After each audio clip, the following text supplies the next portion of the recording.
L'Econocast est un podcast Geekzone dont la production n'est possible que grâce au soutien financier de nos abonnés. Si vous aussi vous voulez soutenir la production de nos podcasts, abonnez-vous sur patreon.com/geekzonefr. Merci.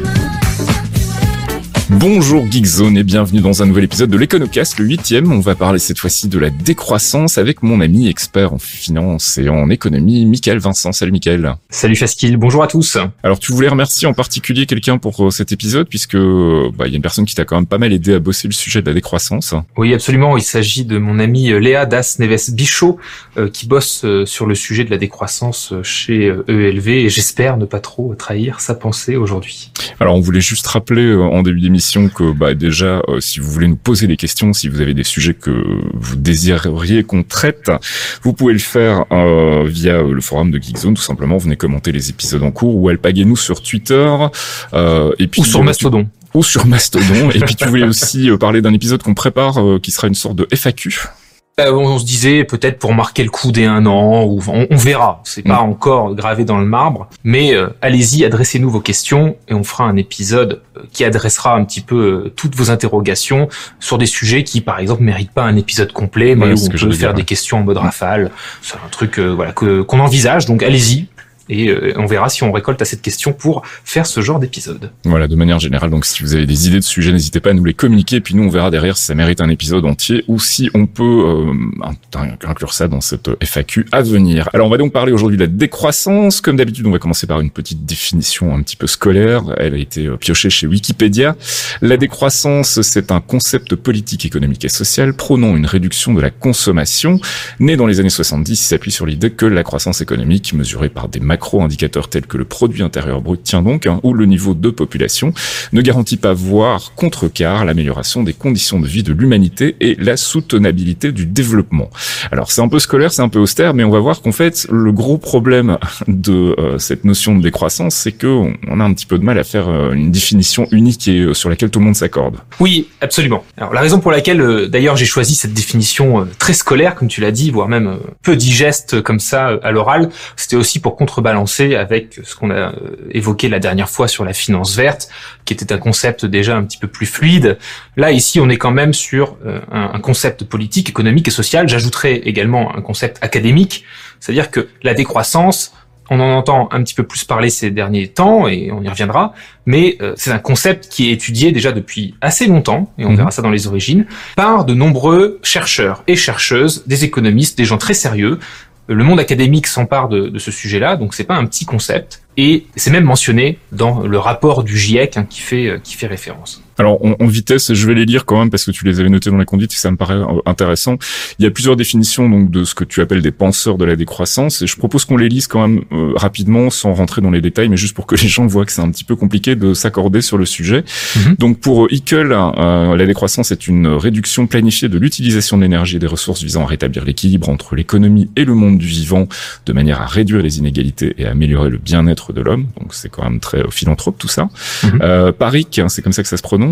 Tout à fait, Timothée Parikh, qui fait un peu tous les plateaux télé en ce moment, donc vous l'avez peut-être pas loupé. La décroissance est la réduction de la production et de la consommation pour alléger l'empreinte écologique planifiée démocratiquement dans un esprit de justice sociale et dans le souci de la qualité de vie. On est très emballé chez Parikh. Et puis une dernière définition, on va dire, de Kallis et Schneider, qui nous disent que la décroissance est une diminution et une réduction équitable de la production économique et de la consommation de ressources dans une perspective d'amélioration du bien-être et des conditions écologiques à l'échelle globale et à long terme. Voilà. Alors certes, il y a des petites nuances dans ces 3 ou 4 définitions, mais il y a quand même aussi un certain fil rouge. Il y a quand même derrière, effectivement, je dirais une pensée écologique, donc d'utilisation des ressources de manière limitée, en tout cas respectueuse des limites du monde du vivant ou de la planète, d'une part. Et puis, il y a aussi, je dirais, une hiérarchie des normes qui est inversée, c'est-à-dire que on n'est plus dans une optique de consommation ou de croissance pour la croissance ou la consommation, mais de remettre un peu du sens et donc voilà, d'inverser les hiérarchies en se disant on va réfléchir quand même au but qu'on veut avoir en tant que personne ou en tant qu'humanité et remettre l'économie vers ce but-là plutôt que le contraire. Ça, c'est peut-être quelques fils rouges qu'on peut déjà commencer à voir dans ces 3 ou 4 définitions, mais on va revenir dans le dur un peu plus tard. Alors, on avait parlé de la croissance, c'était dans l'épisode sur le PIB, mais du coup, la décroissance, c'est quoi? C'est l'inverse? Alors évidemment, en décroissance, on peut pas s'empêcher de commencer par parler de la croissance. On vous renvoie bien évidemment au premier épisode qui était sur le PIB. Alors pourquoi le premier épisode sur le PIB? Parce que la croissance en économie, c'est essentiellement ou toujours presque exclusivement sous-entendu comme étant la croissance du PIB, donc l'augmentation du PIB. Alors du coup, si on regarde ça de manière un peu scolaire, on peut se dire bon bah si la croissance c'est l'augmentation du PIB, alors la décroissance c'est la diminution du PIB. En fait pas du tout. Okay. C'est là que c'est un peu le bordel lexical, je dirais entre guillemets.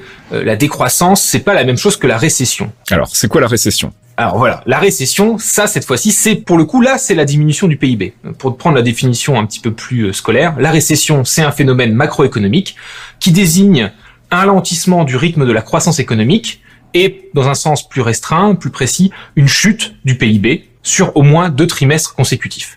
Donc, ce que certaines personnes peuvent se dire derrière « Ah, la décroissance, c'est une baisse du PIB », non, ça, c'est ça une définition économique, c'est la récession.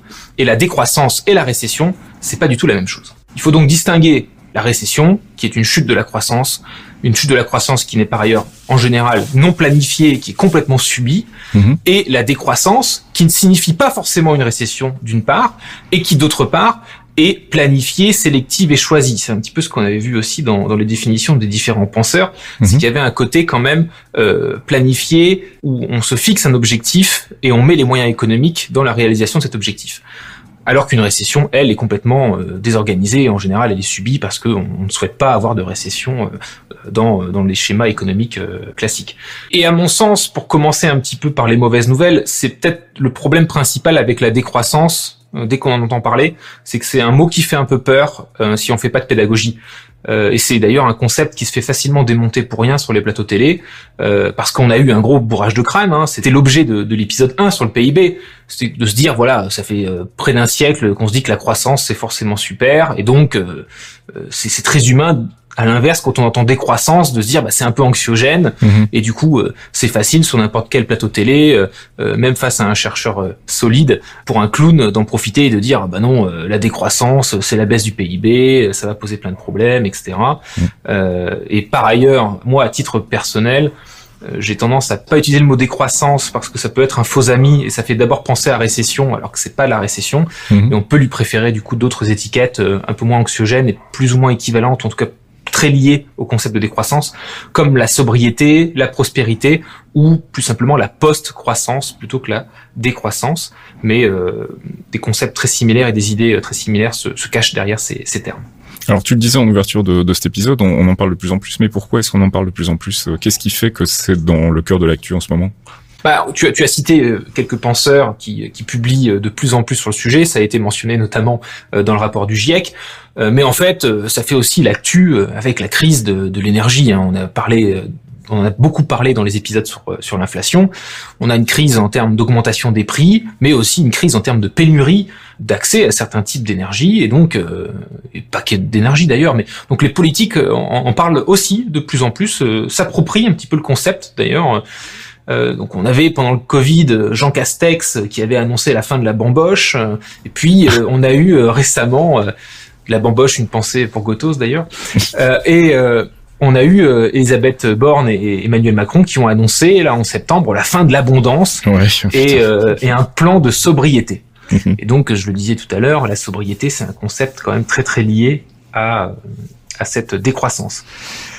Donc, les politiques, et pas que des méchants gauchistes, s'approprient le concept de sobriété, la sobriété énergétique évoquée par Macron, sauf que, en fait, c'est pas tout à fait ça la vraie définition de la sobriété. La définition de la sobriété, c'est le fait de vivre modestement, sans consommer plus que nécessaire, pour limiter sa consommation d'énergie et agir contre le réchauffement climatique. Donc, faire un usage de ressources limité pour des besoins raisonnés. On recolle quand même vachement avec les définitions que tu as citées sur la décroissance. Donc il y a quand même un côté de ne pas surconsommer, mais de se limiter à ses besoins, mais de se limiter de manière complètement choisie et assumée par rapport au but aussi qu'on veut se donner. Alors que la sobriété évoquée par Macron, soyons clairs, elle est là de manière un peu improvisée en dernière minute pour faire face à des pénuries. On n'est pas dans...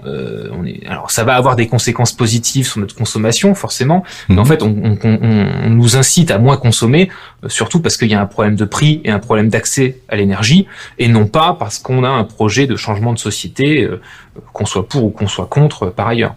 Ce qui est important dans le concept de sobriété, c'est de pouvoir faire le choix de ce qu'on veut arrêter de faire collectivement en société, alors que là, finalement, la sobriété énergétique évoquée par Macron, il n'y a pas d'interdit précis, il y a plutôt une incitation, d'ailleurs pas coercitive, à ce que tout le monde baisse son chauffage ou essaie de consommer un peu moins, mais on n'a pas fait finalement le travail de savoir où est-ce qu'on voulait moins consommer. Un exemple tout bête, on pourrait faire le choix collectif d'arrêter d'utiliser les jets privés, ça pourrait être, ou de rationaliser l'usage des jets privés dans le cadre d'un plan de sobriété, ou comme on limite parfois dans certains centres-villes ou hyper-centres-villes l'accès à la voiture pour piétonniser.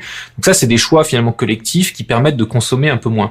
Et où du coup, on a mis les besoins humains ou le bien-être avant la simple optimisation du PIB. C'est d'ailleurs pour ça qu'on n'a pas arrêté, par exemple, l'usage des jets privés. C'est parce qu'on a peur que ça puisse avoir un effet nocif sur le PIB ou sur les plus riches. Et en fait, la décroissance, dans une certaine mesure, si elle était appliquée telle que ces penseurs l'expriment, la décroissance, ça serait surtout pour les 1% des plus riches, dont la carte Gold, parfois, leur permet d'exploiter, de polluer, parce qu'ils ont plus de moyens. Et c'est quand même très lié aux revenus aussi. Finalement, il y a quand même une grosse corrélation entre le niveau de patrimoine et le niveau des revenus et l'empreinte carbone qu'on a sur la planète. Donc, pour résumer, la sobriété énergétique telle que mise en avant par les gouvernements actuels n'est pas la sobriété telle qu'elle est pensée dans le cadre de la décroissance et en fait on nous vend plutôt un rationnement subi, pas choisi. On garde la même boussole qui est le PIB, donc on n'est pas dans cette sobriété liée à la décroissance. Et la sobriété, justement, c'est le fait d'anticiper. C'est justement pour éviter les pénuries, et c'est beaucoup plus juste démocratiquement. Je terminerai du coup, puisqu'on parle du gouvernement Borne, avec un clin d'œil à Agnès Pannier-Runacher, qui elle allait jusqu'à parler de personnes en situation de sobriété subie. Et la sobriété subie, donc, on est dans le contresens, on est dans l'oxymore la plus totale. Ah, la grande communication politique. Mais du coup, ce concept de décroissance, j'imagine que c'est un concept qui est finalement assez récent, ou je me trompe pas? Il est certain qu'on en entend beaucoup parler ces derniers temps, et c'est heureux, mais c'est pas si récent que ça, figure-toi. D'accord. En fait, on peut commencer à trouver les origines finalement de la décroissance dans les années 60. D'accord. Est-ce que tu as déjà entendu parler du Club de Rome ? Alors oui, mais je serais incapable de te dire de quoi ça parle, mais c'est un nom qui m'évoque quelque chose en tout cas, ouais. Je le pense en le disant Rome comme la ville et non pas un club de dégustation. Non, je n'avais pas fait l'erreur. Quoi que ça aurait pu, parce qu'en fait au départ c'est un groupe de diplomates, d'universitaires, d'industriels qui à mon avis pouvaient très bien apprécier le Rome par ailleurs. Mais ils étaient désireux finalement, ce petit club de Rome, un club un peu sélect, de penser l'avenir du monde, mais sur le long terme. Et donc ils se sont rassemblés sous le nom du club de Rome, et ces personnes ayant un petit peu de moyens à mettre dans le fait de penser l'avenir du monde sur le long terme, ils ont passé une commande au MIT, à un groupe de chercheurs du MIT mené par Dennis Meadows. Et donc Dennis Meadows et sa team ont rédigé un rapport, le bien nommé The Limits to Growth, les limites à la croissance en bon François. C'est le premier rapport, dit le rapport Meadows, donc n'hésitez pas à chercher si ça vous intéresse, il y en a 3 en tout. Et en fait, c'est intéressant parce que c'est un rapport qui va parler beaucoup d'économie, de rapport avec le PIB, mais c'est un modèle d'ingénieur vraiment du MIT plutôt qu'un modèle d'économiste. On l'avait déjà dit, pour les économistes, en tout cas, surtout à l'époque, encore beaucoup aujourd'hui, on l'espère un peu moins parce que les choses changent un petit peu, mais certainement à l'époque, on prenait pas en compte la pollution, l'effet sur la planète, l'extraction, et en fait, s'il devait y avoir éventuellement des choses un peu néfastes comme celle-là, on considérait que c'était des externalités, donc on regardait juste l'économie comme étant en vase clos. S'il y avait des petits déchets, c'était dans les externalités, et donc ça ne permettait pas de penser effectivement les problèmes de pénurie sur les ressources limitées, et c'est un petit peu une phrase un peu classique de se dire il n'y a qu'un économiste pour penser qu'il est possible d'avoir une croissance infinie dans un monde fini. Et c'est justement ce que cherche à démonter le rapport Meadows. Et donc, ces ingénieurs du MIT, ils ont mis en place un modèle très sérieux qui utilise une approche de dynamique des systèmes. Et c'est un modèle, en fait, où tu as plusieurs blocs qui vont communiquer entre eux. Tu vas avoir le système alimentaire qui va être modélisé, avec l'agriculture, l'industrie agroalimentaire. Tu vas avoir le système industriel, tu vas avoir la démographie, tu vas avoir un peu comment tous ces blocs communiquent. Et là où c'est important, c'est qu'il a inclus dans ce modèle-là le système de ressources non renouvelables et le système de pollution. D'accord. Alors, je rentre pas dans les détails du modèle, mais on mettra dans le billet qui accompagne ce podcast déjà peut-être un lien vers le rapport lui-même qui est disponible. Mais si vous voulez regarder ça de manière un peu plus rapide, il y a une vidéo de Eureka sur le sujet qui explique comment le modèle fonctionne et ce qu'il montre. Ce qu'il montre, c'est-à-dire que il y a des limites à la croissance et que justement une croissance infinie dans un monde aux ressources finies et dont toutes les ressources ne sont pas renouvelables, ça va poser des problèmes au bout d'un moment. Et puis je vous renverrai aussi peut-être vers le modèle lui-même qui est disponible en Python pour les plus geeks d'entre nous ou les plus à l'aise avec le code. Si vous voulez faire tourner le modèle vous-même et faire vos simus, c'est tout à fait possible. Mais alors on parle d'extraction de ressources non renouvelables, de pollution. Toi tu dis que c'est ce qui va nous amener globalement à avoir des problèmes plus tard, mais c'est pas un peu aussi ce qui nous a amené dans la société dans laquelle on vit aujourd'hui ? Bien sûr, il faut pas non plus revisiter ou réécrire un petit peu l'histoire. Ce qui a permis la croissance, et c'est vrai qu'il y a une grosse corrélation finalement entre la croissance, l'extraction de ressources, et notamment de ressources non renouvelables, et la pollution. Voilà, il faut imaginer qu'on était en fait dans une croissance quasiment nulle, une économie très stable pendant le Moyen-Âge, avec tous les défauts que ça implique, bien sûr, sur les inégalités, le non-accès aux soins, le non-accès à l'éducation, etc. Donc, le Moyen-Âge, des années assez sombres pour une grosse partie du commun des mortels. Et puis, il y a eu les révolutions industrielles, une grosse fuite en avant qui a permis, évidemment, de passer à des économies développées, un meilleur accès aux soins, etc. Mais ce qu'on observe, en fait, quand on regarde un petit peu les courbes, c'est qu'on a une corrélation, en fait, proche de 1 entre l'utilisation d'énergie, même les énergies les plus propres d'ailleurs, mais la révolution industrielle c'est quand même pas mal faite sur des énergies polluantes et sur en fait l'exploitation des hydrocarbures, et la croissance. Et c'est ce qu'on appelle le couplage entre le PIB et la consommation d'énergie. Et on a vraiment quasiment un rapport de 1 sur 1. Et c'est peut-être d'ailleurs pourquoi tu as peut-être déjà entendu parler de découplage. Alors le découplage, c'est le fait de se dire, si le problème c'est la pollution et la consommation d'énergie, mais pas le PIB, parce qu'on veut quand même continuer à avoir une économie qui fonctionne comme elle fonctionne aujourd'hui, alors on doit pouvoir trouver un moyen de décorréler le PIB de la consommation d'énergie. Et c'est pour ça que de la même manière que sur le dernier numéro, on a parlé de finance verte, on entend beaucoup parler de croissance verte, et ça c'est plutôt un argument pour dire que rien ne change. C'est très lié au découplage, c'est de dire on va pouvoir continuer à faire autant de croissance qu'avant en consommant moins, et c'est pour qu'on se pose finalement moins de questions possibles. Donc c'est aussi lié finalement ce concept de décroissance qui remet lui à l'inverse l'idée de se dire il faut qu'on fasse des choix de société et pas juste l'économie pour l'économie éventuellement. Et un des points intéressants avec le découplage ou le scepticisme qu'on peut avoir sur le découplage, c'est qu'en fait, ce qui s'est passé, c'est que le couplage PIB-énergie, il est tellement réel que dans l'histoire, ça, je peux pas vous montrer les courbes, on est à la radio, mais à chaque fois qu'on a trouvé une solution plus efficiente du point de vue énergétique, que ce soit une énergie moins polluante ou la capacité de produire plus avec la même quantité d'énergie, à chaque fois, il y a eu ce rêve de se dire, ça y est, ça peut être le découplage, enfin, on va moins consommer d'énergie pour une production égale. Sauf qu'en fait, à chaque fois, ce gain de consommation, il a été utilisé, non pas pour consommer moins, mais pour produire plus à coût équivalent. Voilà.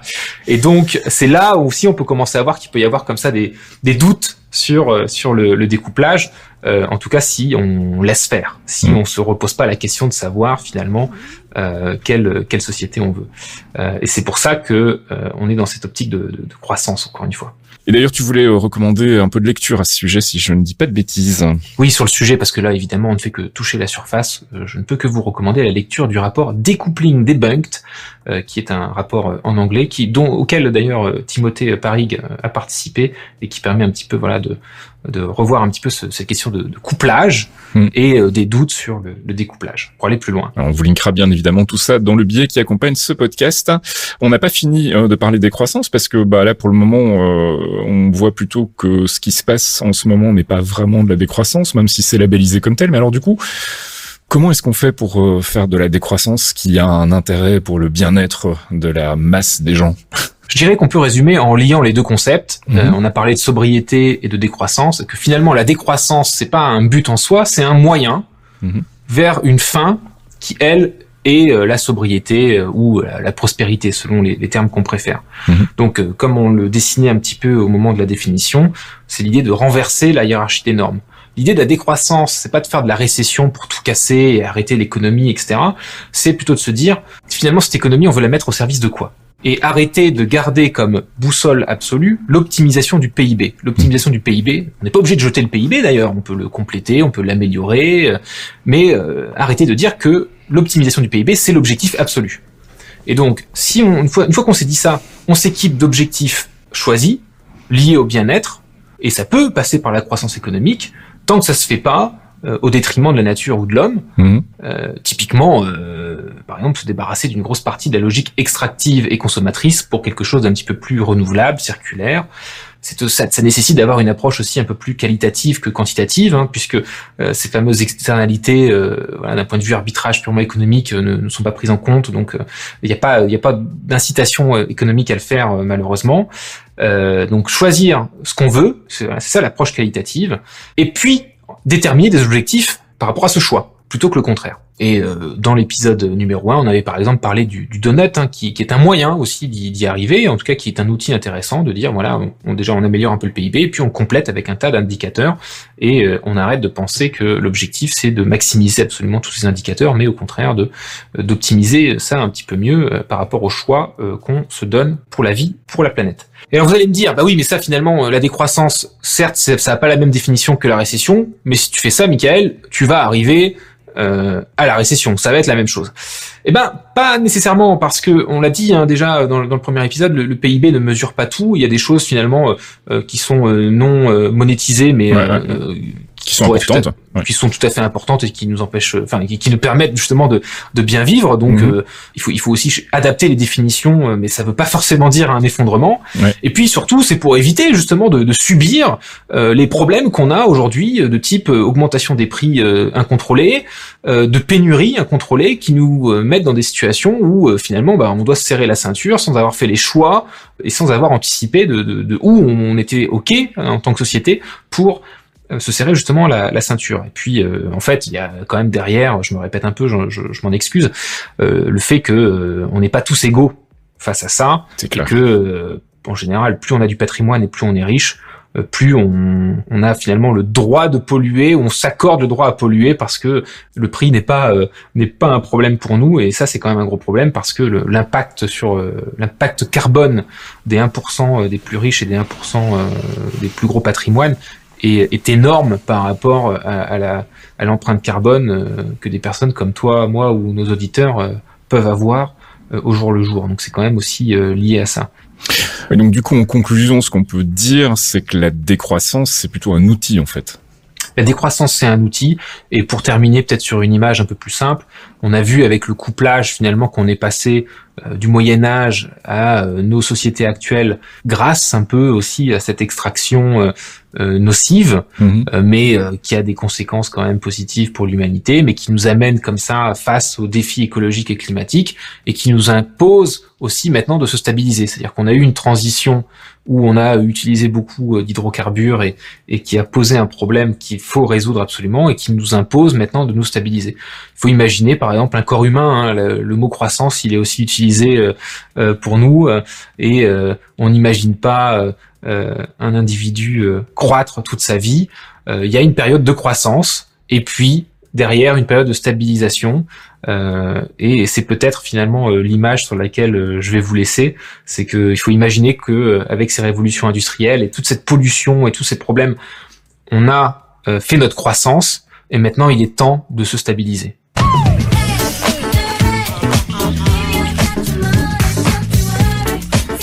Et c'est la fin de ce 8e épisode de l'Econocast, un épisode consacré à la décroissance. Merci Mickaël pour tes éclairages sur le sujet. Merci Fasquille et merci à toutes et à tous. Et puis donc on vous rappelle que comme d'habitude, il y aura des recommandations de lecture qui accompagnent ce podcast. Donc si vous voulez creuser un peu le sujet, on vous a filé plein de choses à aller lire. On va pas les lister ici parce qu'il y en a un paquet. Il y a des vidéos, il y a des choses à lire, il y a des scripts Python, il y a un peu de tout. Donc vous avez de quoi vous amuser. Et puis nous on vous retrouve donc dans un mois pour un nouvel épisode dont on n'a pas encore décidé du sujet là pour le moment. Donc si vous avez des suggestions, n'hésitez pas à nous les faire connaître. Et puis j'en profite pour remercier et féliciter une dernière fois les gagnants de notre concours du dernier épisode. Et pour celles et ceux qui n'ont malheureusement pas gagné, le livre est toujours disponible dans toutes les bonnes crèmeries. Allez, à dans un mois pour un nouvel épisode. Ciao. À la prochaine.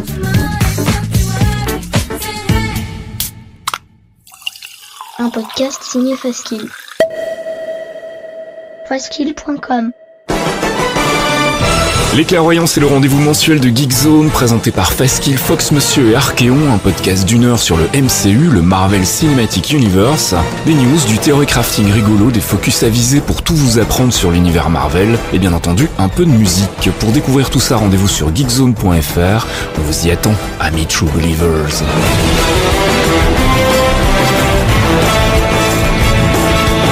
Have care how you speak. Loki is beyond reason, but he is of Asgard. And he is my brother. He killed 80 people in 2 days. He's adopted.